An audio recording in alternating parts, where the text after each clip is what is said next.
Welcome to the Bev Boys Basketball Broadcast, where we talk Bevs, basketball, and anything else really. I'm your host, Tyler, and with me I have my fellow comrades, Alvin Hey, and Nick.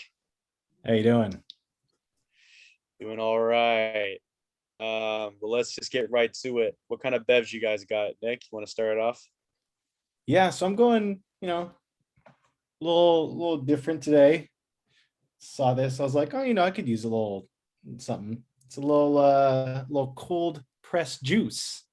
It's got a 2 tomatoes, 1.5 beets, 12 strawberries, half an apple, 18 tart cherries, and 1 lime. So I don't we'll know why that's so funny to me, yeah. but cold pressed juice, huh? That's the branding you're going with. I guess simplicity hits.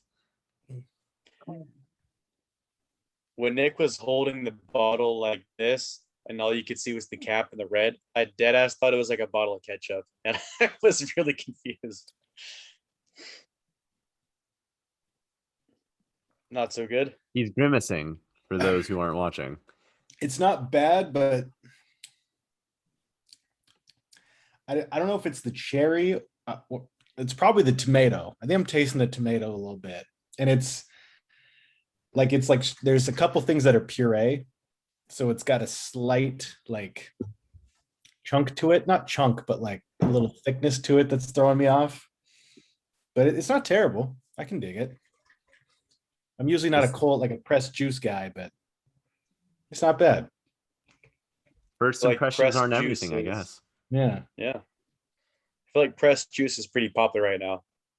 Like there's a lot of juice places, Yeah. at least in New York. I don't know about Sacramento or Salt Lake, but Yeah. It's usually like a more kind of clean. They don't add a bunch of sugar. It's literally just the fruits and vegetables. And so it's, I guess, a much cleaner version of, instead of buying like orange juice at the Jamba store that has juice. like 40 grams of sugar in it or whatever. Like, yeah. So yeah, if you're feeling yourself and you want to treat yourself, it's a way to go. It is I a would way. suspect that all of the pressed juice places in Utah are here in Salt Lake City. Yeah, I would think Soda so. rules everything around us. So. I was gonna say the rest Yeah. is just so delicious.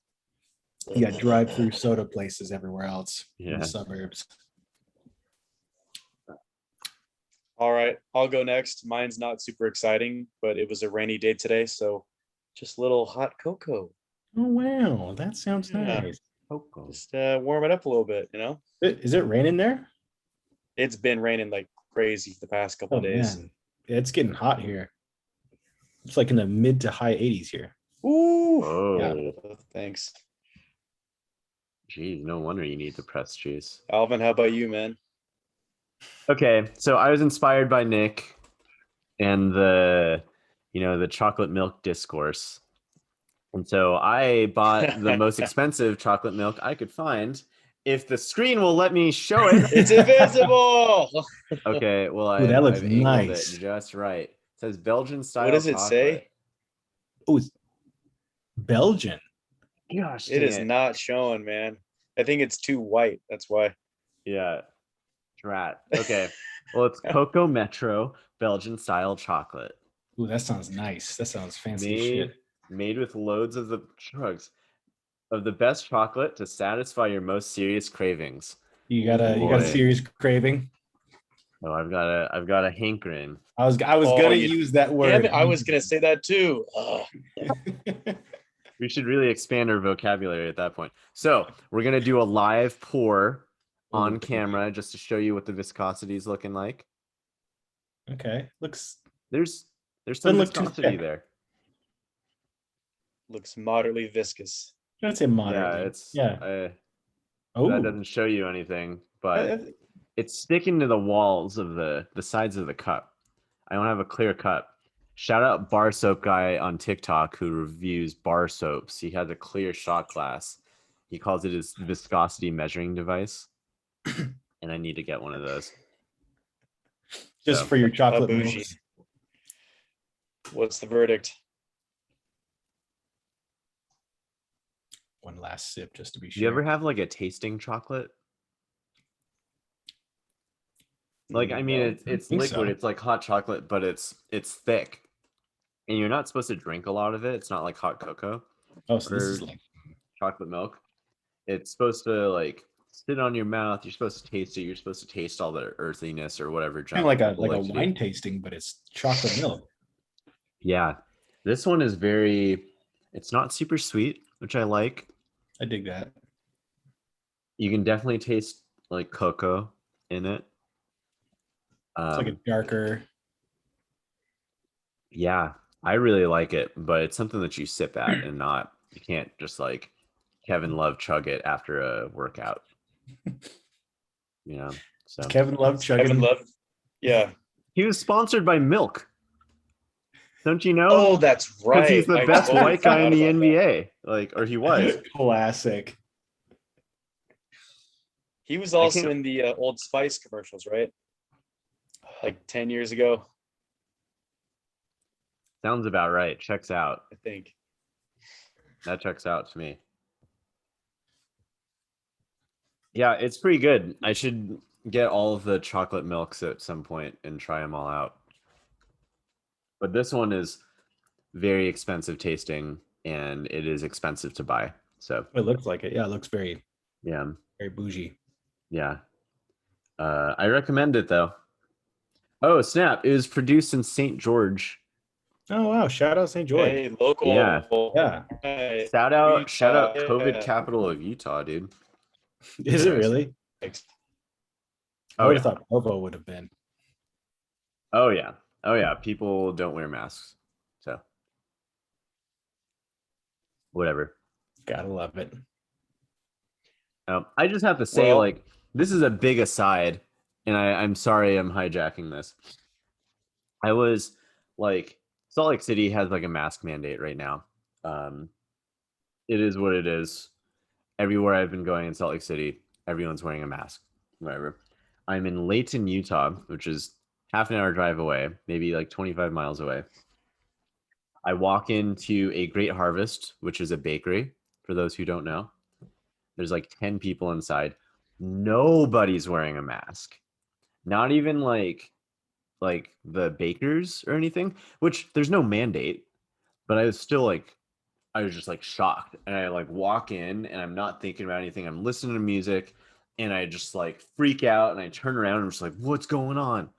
So I don't know if that's happened to y'all at all, but I've hung out with people. I'm vaccinated, but it was still a freak out. Like after a year of wearing masks everywhere, like, you know, so. Yeah. Well, here in New York, Governor Cuomo is getting rid of all like restrictions with restaurants, gyms, bars, clubs, like everything. Theaters are reopening this month because COVID Really? cases are down a ton. So not only do New Yorkers have a reason to celebrate because of COVID, but also because the Knicks are back in the playoffs, baby. Let's go. Good was that for a segue. segue, Alvin? Pretty good Huh? transition. Huh? Way to Good segue right there. Yeah. yeah. I don't know the answer to this question, but when was the last time both New York and both LA teams were in the playoffs? Can you guys even think when like the Lakers, Clippers, Knicks, and Nets were all in the playoffs? Would it have been that one year when, like that first year when KG and Paul Pierce got traded to Brooklyn? Because I think that was when Melo was still with the Knicks and they were still decent. And the Lakers gonna guess still it had was Kobe. That year. Interesting. The Clippers were good though. They had Blake was Griffin. before- Yeah, they were good. Well, that was that before Lob City? The Clippers? Ooh, I don't 'Cause know. I think it was. I think that was before Chris That's- Paul got there, and they weren't very good. It's a double check that one. I'm trying to think of what year that was. 2013. It was around then.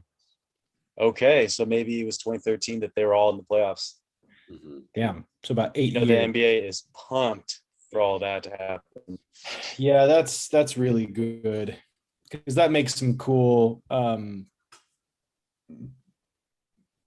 spacing on the word right now. Dynamic. Headlines. Cool Ah, headlines going huh? into the playoffs. Like the Battle of like New York or Battle of LA or whatever, that kind of stuff is going to be really cool to kind of pay attention to going into the playoffs, especially right now with like the Lakers kind of not looking very good. That's going to be really interesting to kind of look at those teams going into it. It's also kind of like a showing of like a kind of like grassroots buildup versus a bunch of people teaming up, right? Yeah. Where the Knicks were very much like, I mean, Julius Randle only got there like a year or two ago, but they like seemingly built up internally. Like everything good that they're seeing is coming from them as opposed to trading for James Harden and Yeah. finding Kyrie and KD and free agency and that type of thing. And it's a very different feeling, right? Like Yeah, they're very much like a blue collar team that is just tough and is in your face and is always going to be in a game, and that's an easy team to root for. I was just about to say that. Yeah. Props to Coach Tibbs. I really was not high on him being their coach. I thought that was like a really dumb move.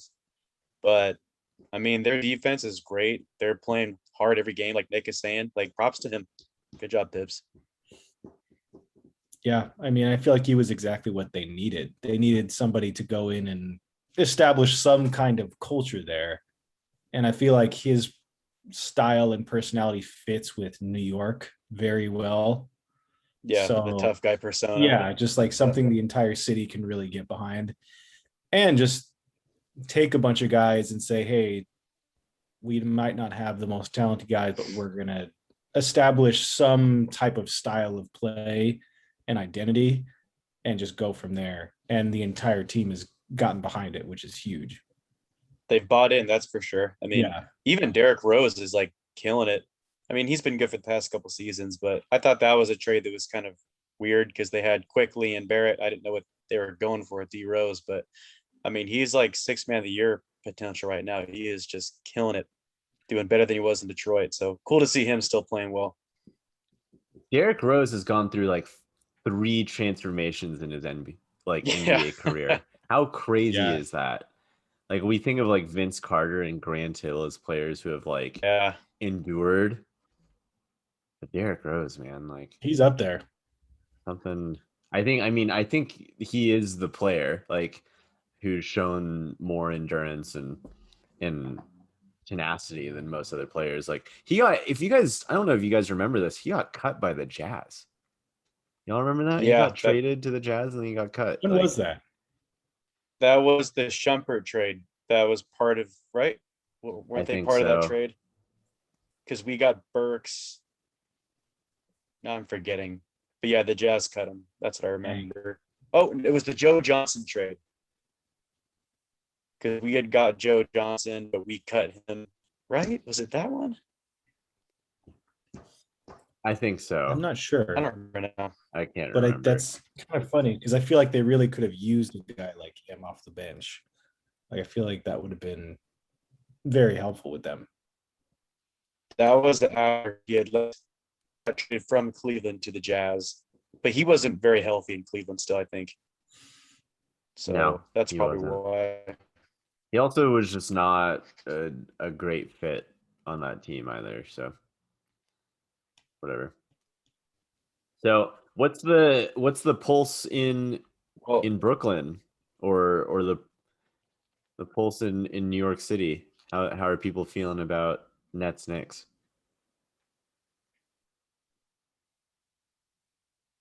I think people here are still mostly Knicks fans. I see more Knicks jerseys and Knicks hats. And I mean, I don't have a lot of like friends who are from New York. It's like, I don't know exactly, but I mean, just based on how Stephen A. Smith is reacting, I think New Yorkers are pretty pumped about it. So yeah, I feel like I'm happy for him, man. He's finally got a chance to brag about his team after all these years. Alvin, you okay, man? What's going on? Oh, we're good. We're good. I'm just making money moves, Okay. among other things. Yeah. On the I think it was Miro from Jesus and Miro. He was on I think the Ringer podcast a week ago or something like that. And it was very funny to hear him just like going crazy with like the Knicks being good again and just I feel like seeing him and like seeing Stephen A, it's just like they kind of like embody what every Knicks fan is feeling right now and how long they've been waiting for something like this to happen. It's cool and it gives me like a glimmer of hope as a Kings fan that like maybe it's not impossible that we could someday get to that point. Although we have to get a new coach for that to happen.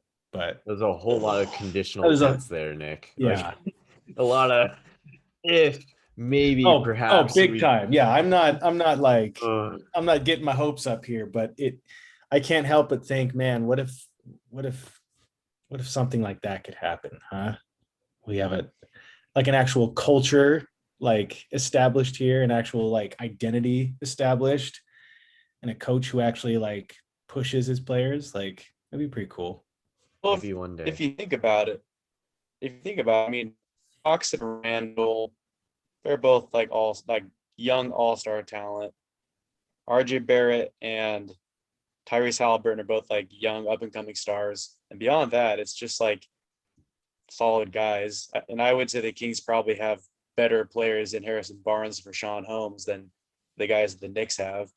It's like if we had just a really good coach, and if we were in the East, to be fair, I mean, we probably That's wouldn't be that also- far behind. So That's also a fair point. We'll talk frustrating. about coaches. I'm sure we'll have Yeah. the opportunity to talk about the coaching field at some point. Yeah. I sure hope so. I got to think like, what is there, like a week or two left in the season? I got to think like the moment the season's over, like Luke is going to get let go. Oh yeah, Yeah. Like, he's out. Yeah. Like there's no way he's still there. Yeah, we'll see. Well, speaking of Derrick Rose and past and present Knicks players who have endured and done great things, Carmelo Anthony just got into the top 10 of all-time scoring in the NBA, which is pretty cool. I don't know if you guys saw his little interview with the team where he was talking about how he had to endure, not being in the NBA and then coming back and then finding a role with Portland. Pretty cool video. But it prompted a pop quiz question for you guys.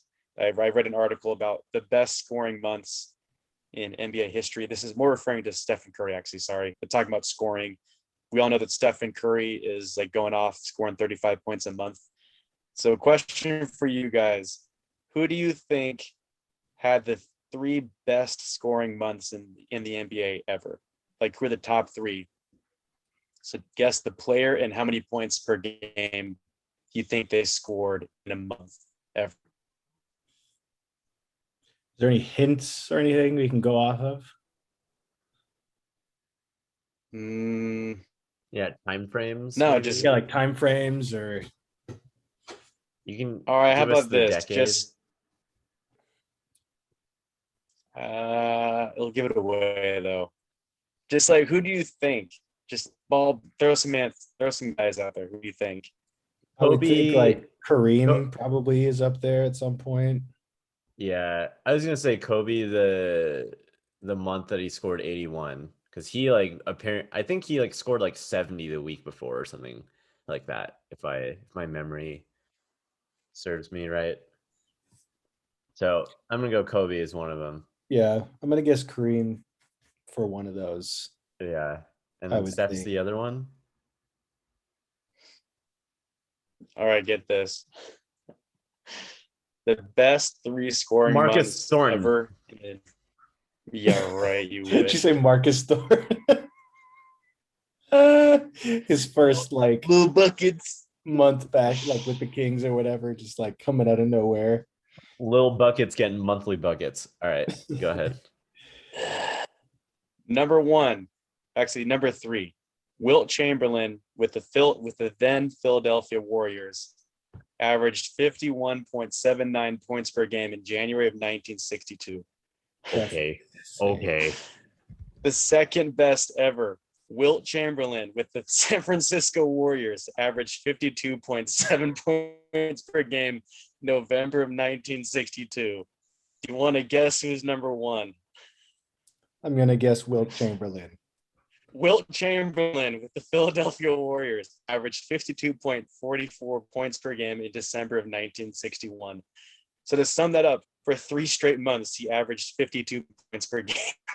Can we just say that these stats that you cherry pick, it's not a cherry pick, but these stats with Wilt Chamberlain being top 3 are worse than my stats about Robert Woodard in like a podcast from like 3 months ago. It's just funny. Man. Oh my gosh. He's just dogging on these little white dudes in the 60s. Yeah, poor little bastards that just have no chance whatsoever. Like 2 power dribbles and then a layup. Like, it's pretty much, yeah, that's all like right, most of what it was. Yeah. So with that in mind, where do you think Stephen Curry's 37.27 points per game in April this year rank amongst the history books, like for best month ever? If Wilt was top 3 with 52 points per game, where's Steph Curry, do you think? Just ballpark an answer. Harden. I forgot about James Harden. James Harden's got to be above Steph there. He's up there a few times, actually. Yeah. Because there was like a time like 2 years ago where he was putting up what felt like 40 something a game. Yeah, like his MVP Yeah. season, he was averaging over 30 points. Yeah, he's got a year. Yeah. Like Kobe, his 35 point per game season. He's got had to a have few. done it. It's like Kobe, MJ, Harden, like those are the main ones. But Steph, this past month in April, only ranks as the 43rd best month of all time, with 37 points per game in 1 month. what was like after Wilt Chamberlain's 3? Yeah, who's after Wilt? Dude, Wilt was like the top 10. He was just the whole. Just get rid of the guy. Yeah, man. that's just an like entirely that's almost not even a sport, fair bro. like comparison. Like It's just nuts, dude. Yeah, who's It was okay? a hoops type article. Okay, exempting. Is there a list after like from the 70s and on? No, it was just the all time. But I mean, it was mostly Kobe, MJ, Harden, Hakeem. Someone else too. Who else was on the Warriors back in the day? Chris Mullin? His son played for the Kings. Rick Barry. Rick had a ton of really Rick high scoring months too. I didn't realize how good he was, but yeah, dude killed it. Anyway, I just was hilarious. That list was just Wilt. He was just like the one NBA guy in a decade where there was like not really anybody else yet. Yeah, where we gotta find all these people. There's got to be a few people out there who are saying Wilt's the best player the NBA's ever seen. Blah blah. Like we gotta find those people and get them on the pod. So I'll get to it. I'll post to Reddit or something like that to see what happens. Reddit Mafia, come through. All right. I'd love to see how Wilt Chamberlain would take in the 80s. I still think he would have been one of the best players in the 60s. But, let's move on to some Kings news. So Haliburton has been killing it since Fox went out a couple weeks ago, averaging 17 points per game, 8 assists, 2.5 turnovers, 3 rebounds, and 1.5 steals. Unfortunately, now he's injured. But what are you guys' thoughts on Haliburton's play since Fox went out? Have you seen anything different or that you like, don't like? For me, I'm like I'm pretty hyped about it. It's bittersweet because I want the Kings to lose games, but they keep winning them. But at the same time, like I look at this as like very good like a very cool like developmental opportunity for him to like be the guy to lead a team, to like be way more aggressive offensively, and have to kind of carry the load that Fox has had the whole season. Like he can't rely on that anymore. He has to be the one. And so not only is he like kind of forced in that position, but he's like excelling at it. Like he's actually like balling out and like doing really cool things. And it's cool for him to see that he can do that when he needs to, because I think that's just going to give him more confidence going forward and understand that like he can be aggressive when he needs to and like go get a bucket or whatever. But it also gives me more hope that he can eventually turn into maybe a number 2 or 3 guy that we need to go next to Fox, that we all kind of were like hoping, oh, maybe he might develop into like an all-star or just like a really good guy next to him. So seeing him kind of doing this in his rookie season, I think is pretty cool. And it gives me a lot of hope going forward. Tyrese the tank engine, baby. The train is leaving the station, and I'm sorry he's injured, but the dude is going to get us to that 7th overall pick. Love to see it. Love to see it. Tyrese Haliburton's been the only glimmer of light that we've had as Kings fans this season, and I'm happy for it, and I'm happy for him. I'm sorry that he's injured once again, but I've got some stats we'll talk about it. Assist to turnover ratio, despite so in his period since Fox has gone down, his assist to turnover ratio is 9th in the NBA of players averaging more than 25 minutes per game. Wow. It is the same as he was when he was coming off the bench. Exactly the same. So with higher usage, he's still maintaining that. He's still awesome. That's right. His assist percentage, which is the number of possessions that he has that turn into an assist, is 7th in the NBA, which has actually gone up since he was insane. Injured. With the same qualifier, players averaging more than 25 minutes per game. Out of the top 15 players in those groups, he has the lowest usage out of all of those players. So he's keeping the ball moving. It's not sticking in his hands. When he gets it, good things are happening. It's either going directly to a pass or it's going directly to a made bucket. That's pretty cool. Like a lot of his like advanced stats don't look awesome, and it's because the Kings and the players around him are kind of failing him. Yeah. But he is a glimmer of light in our dreary, sad tunnel that we are hopefully going to see the light of day through one day. Definitely. The tank engine. Yeah. It gives us some life in what was a lifeless world of being a Kings fan. So yeah, it's pretty cool to know that we have at least that going for us. We have a really cool duo in the backcourt for the foreseeable future that we can build off of. And yeah, I don't know. He's the golden boy. That's it. Hopefully one day. I hope so. Alvin, you mentioned pass the eye test too. Like that's what I think of when I think about him playing. Like he isn't holding onto the ball. He's not dribbling a bunch. He's just like moving with the ball and passing it to like players next to him, getting the play going, or he's shooting. Like he's not wasting a bunch of time just dribbling or whatever. So yeah, that's cool to see the stats say that as well. Even when he's like attacking and like trying to be aggressive offensively, he doesn't waste a lot of time. I've noticed. Like he makes pretty quick decisions of like he's either gonna go off the screen and hit a floater, or like an off the dribble 3 or whatever. Like he doesn't sit there and dribble the ball for like 10 seconds and then make a decision, which was something like, I kind of hate to compare him, but like when Bogdanovich was still here, there were a lot of times when it was kind of up to him to like do stuff. He would waste a lot of time just dribbling and not really doing anything. And so it's nice to see him not have to do that. Yeah.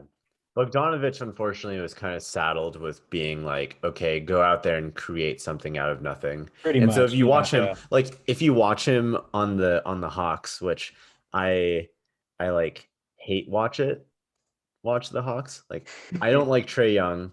Mm-mm. That team is like interesting to watch, and a lot of it has to do with Bogdanovich. He's making quick decisions because his role is like very clearly defined. Yeah. Um, whereas when he was on the Kings, it was very much like he had to, like, as I said, create something out of nothing. And so to see someone like Tyrese Haliburton, who is like again creating something out of nothing, but is able to make just quick decisions is rare, and it's encouraging. Um, I kind of have my doubts, and we'll see. Hopefully, it'll prove me wrong. I have my doubts that he'll be like a second star or a third even, but I think it'll be good.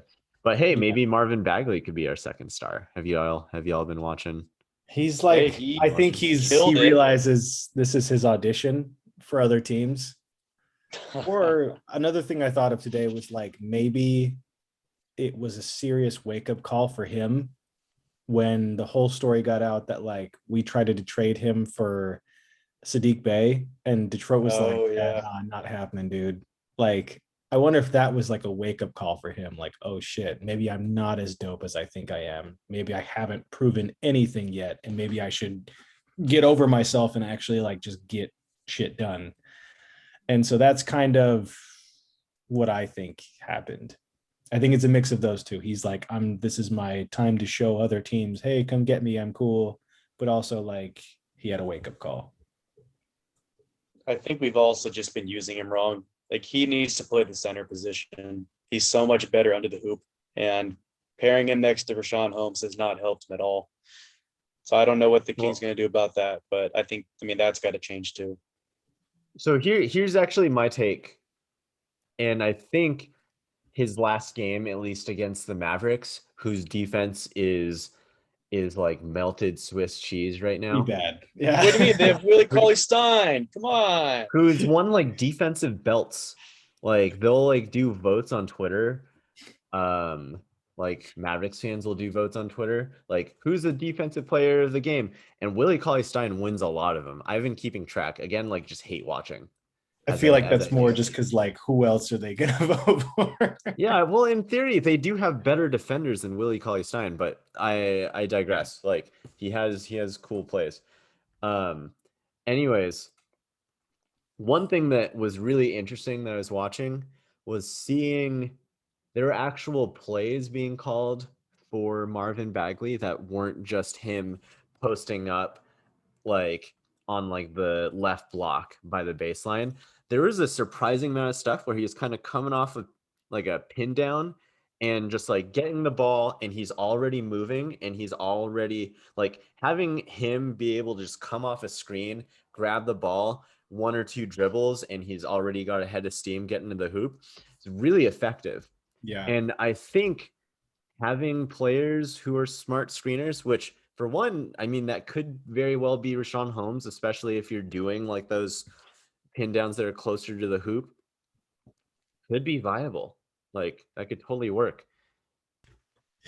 Well, it looks like we've lost Tyler to unforeseen circumstances, probably rain. You know how rain like ruins cities, I guess, but Yeah. you would have thought that like with us getting vaccinated that our like cell phone reception would improve, but I guess that hasn't been the case with Tyler. So take that, anti-maskers. Yeah. Think about that. Yeah.